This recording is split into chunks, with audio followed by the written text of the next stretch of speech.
Aujourd'hui, nous allons parler de ces deux nouvelles concernant la crypto-monnaie Floki Inu. Je ne sais pas si vous êtes déjà au courant ou pas, mais ne vous inquiétez pas, quand on va en parler tout de suite, et ce n'est pas tout. Nous allons aussi parler du halving Bitcoin, de consensus et OpenAI. Donc, si toi aussi tu vas en savoir plus, continue, ok? Salut, ici c'est la chaîne crypto-monnaie et investissement et sur cette chaîne nous parlons de deux thèmes, les crypto-monnaies en général et quelques business en particulier. Alors si ces deux thèmes vous intéressent, n'hésitez pas à cliquer sur s'abonner, activer la cloche de notification pour ne rien rater toutes les vidéos d'urgence et prenez place car il y a de la place pour tout le monde, y compris vous, quelle que soit votre position géographique, ok? Mille merci à tous ceux qui sont déjà abonnés, qui me laissent des commentaires et qui partagent mes vidéos. Grâce à votre contribution, nous sommes déjà à plus de 7200 abonnés. Je vous dis merci du soutien. On va dans le but. Mais oui, on n'a pas cliqué sur s'abonner, c'est fait. Ok, c'est parti.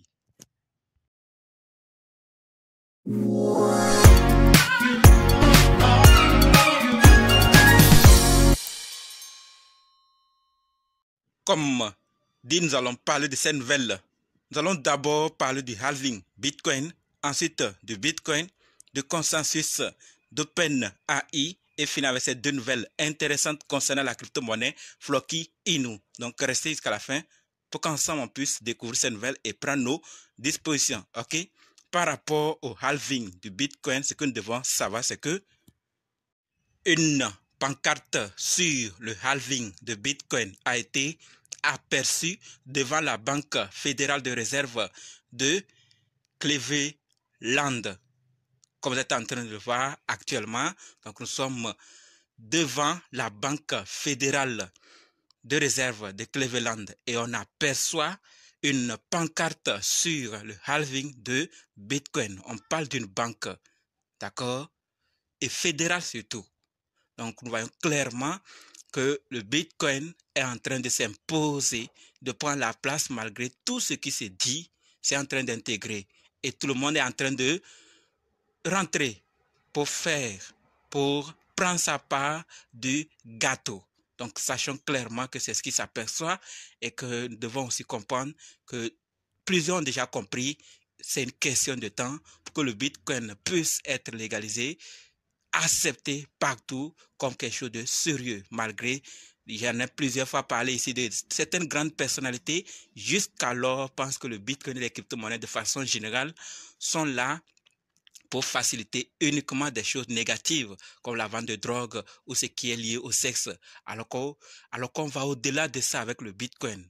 Ce n'est pas ça. Ces choses même, je l'avais déjà dit, ces choses même existaient même avant l'arrivée de Bitcoin et des crypto-monnaies de façon générale. Donc c'est parfois un faux débat, il y a d'autres raisons derrière et je l'ai toujours dit, quand vous écoutez l'information, ça pas de problème. Mais ce que vous faites avec l'information, c'est ça qui en dépend. Par rapport au Bitcoin, plusieurs ont déclaré que c'est mort, mais ça vit toujours. À vous de voir. Passons maintenant à la deuxième nouvelle qui concerne le Bitcoin en question. Et par rapport au Bitcoin, ce que nous devons savoir, c'est que Victor Bunet de Coinbase pense que le Bitcoin passera au Proof of Stake dans 10 à 20 ans. Par le passé, Vitalik Buterin avait déjà déclaré qu'il y aurait certainement une transition douloureuse de Bitcoin au Proof of Work à Proof of Stake. Un jour, lui n'avait pas précisé, mais Victor Bunet de Coinbase, lui pense que le Bitcoin va le faire entre 10 ans et 20 ans. D'accord? Dans 10 ans, si ce n'est pas dans 10 ans, c'est que dans les 20 ans à venir, Bitcoin va le faire. Comme on le dit, douloureux parce que ça va beaucoup impacter et beaucoup de choses vont changer. Mais pour le moment, c'est des choses d'avenir. On espère que ça va encore prendre plus de temps et que tout serait bien mis en place. Mais sachons clairement qu'un jour, ça va arriver. Passons maintenant à la troisième nouvelle qui concerne Consensus. Et par rapport à Consensus, ce que nous devons savoir, c'est que Consensus, la société derrière MetaMask, a soumis une lettre à la SEC plaidant pour l'approbation d'un ETF Ethereum Spot. Nous demandons à la Commission de reconnaître les grandes avancées inhérentes à la conception d'Ethereum. Cette lettre met également l'accent sur la sécurité d'Ethereum, sur son processus de vérification distribuée, les coûts d'attaque élevés et les avantages environnementaux. Donc, on est en train d'élever les avantages, tout ce qui va autour du Bitcoin pour que vraiment ça puisse se faire vite. Donc, on nous dit clairement que Consensus a soumis une lettre à la SEC plaidant pour l'approbation d'un ETF Ethereum Spot. On a vu ce que l'Ethereum et Bitcoin ETF Bitcoin Spot a donné. On pensait que ça va se faire immédiatement, mais ça a pris un peu de temps et après, c'est parti. Et nous avons vu qu'il y a beaucoup qui sont entrés. Ceux qui n'ont pas pu vite rentrer dans le Bitcoin et voir que ça va beaucoup les bouffer, attendent de près celui d'Ethereum pour commencer à rentrer parce qu'avec ça, ils pourront rentrer massivement et vont peut-être à l'avenir se faire beaucoup de blé. Tout compte fait, préparons-nous. Nous avons vu pour le Bitcoin, ce n'est pas encore fini, ça va aussi arriver. Préparons-nous par rapport à celui d'Ethereum. Les informations comme ça passent banalement, mais après, quand on voit les effets, on voit clairement que, ah oui, c'était bien de les savoir avant pour se préparer, avant que l'événement n'arrive. Personne ne sait. Ça va arriver, faire encore comme Bitcoin, ou dès que l'approbation serait effectuée, ça va commencer à changer, ou quoi que ce soit, personne ne sait. Il faut juste que nous soyons prêts par rapport à Ethereum. Je ne sais pas ce que vous pensez, mais passons maintenant à la quatrième nouvelle qui concerne OpenAI. Et par rapport à OpenAI, ce que nous devons savoir, c'est que Voice Engine d'OpenAI n'a besoin que de 15 secondes de voix pour la cloner. Ce modèle audio pour reproduire la voix d'une personne, son intonation et d'autres modèles de discours typiquement humain à partir d'un échantillon relativement petit de l'audio original. Encore en phase de test fermé, l'entreprise reconnaît le potentiel d'abus. Il est remarquable qu'un petit modèle avec un seul échantillon de 15 secondes puisse créer des voix émotives et réaliste, c'est-à-dire qu'avec un audio de 15 secondes seulement, on peut reproduire votre voix et faire beaucoup de choses. C'est ce qu'on nous dit clairement qu'ils reconnaissent, d'accord, l'entreprise reconnaît le potentiel d'abus. Ça peut aussi exagérer. Nous avons parlé plusieurs fois de ces technologies qui arrivent. Si elles ne sont pas contrôlées, on risque nous-mêmes de subir ces conséquences. Donc, il faut qu'on surveille de près aussi ces technologies qui arrivent pour que ça ne puisse pas déborder et créer un autre problème qui sera encore plus compliqué à résoudre. On sait que tout problème a une solution, mais ces problèmes-là, si on n'arrive pas bien, ces technologies, si on ne gère pas bien, les conséquences peuvent être plus dures et pour trouver les solutions, ça va encore peut-être prendre plus de temps et va faire même plus de dégâts. Donc, sachons clairement que c'est ce que OpenAI est en train de faire, mais il faut qu'on l'approuve, qu'on le sache. Les conséquences peuvent aussi arriver si c'est mal géré. Voilà ce que je voulais partager par rapport à OpenAI. Je ne sais pas ce que vous pensez aussi, mais les commentaires ne sont pas désactivés. Terminons avec ces deux nouvelles concernant la crypto-monnaie Floki Inu. Mais avant d'en parler, chers leaders, et si vous êtes intéressé à suivre la formation pratique qui vous permet d'être indépendant en crypto-monnaie, c'est-à-dire analyser, acheter, sécuriser, vendre et convertir vous-même, sachez que c'est possible. En plus de ça, si vous voulez aussi savoir comment trouver facilement les fois 10, les fois 100, les fois 1000, c'est possible également.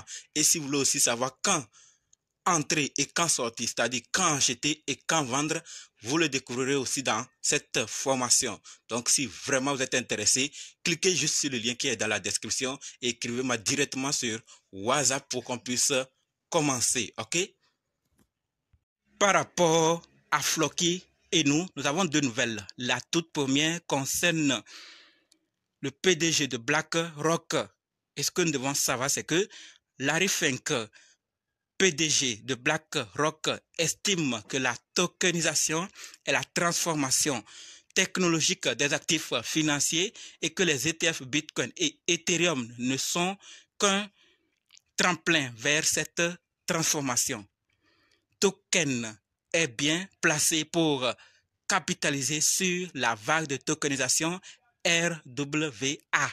On en a plusieurs fois parlé, que ce soit TikTok, WhatsApp, Telegram et ici sur YouTube, on en a parlé. Nous avons lancé une série de produits, notamment le token Phi, token Launcha, d'accord, et le token Phi Launchpad. Plus tard cette année, nous publierons notre module de tokenisation token Phi RWA. Notre objectif ultime est d'être la plateforme unique que vous pouvez utiliser pour créer des jetons reçus et tokeniser des actifs, quel que soit votre niveau de compréhension de la cryptographie. Donc, token Phi est bien placé. Et ça, c'est Floki, l'équipe, qui le confirme, qui le dit clairement. Ils vont lancer token Phi RWA pour faire avancer les choses également. Donc, sachons clairement que l'objectif qui est d'être la plateforme, qui est d'être les premiers, ils sont vraiment en train de tout mettre en place pour vraiment être les plus consultés, les plus utilisés et les plus vus. À travers le monde, ils vont se positionner et vont tout mettre en place pour vraiment tenir ce rang. Voilà donc ce que je voulais partager par rapport à Larry Fink, PDG de BlackRock et Token Phi, l'équipe de Floki Inu, qui en dit ce qu'il pense par rapport à Token. Maintenant, parlons de la deuxième nouvelle qui concerne Binance Pay. Et ce que nous devons savoir, c'est qu'on nous dit clairement que plus de 12 millions d'utilisateurs actifs peuvent maintenant utiliser Floki pour payer les meilleurs marchands via Binance Pay. Ok? Floki est disponible comme option de paiement clé au sein de Binance Pay, la solution de paiement crypto numéro 1 du secteur avec plus de 12 millions d'utilisateurs actifs.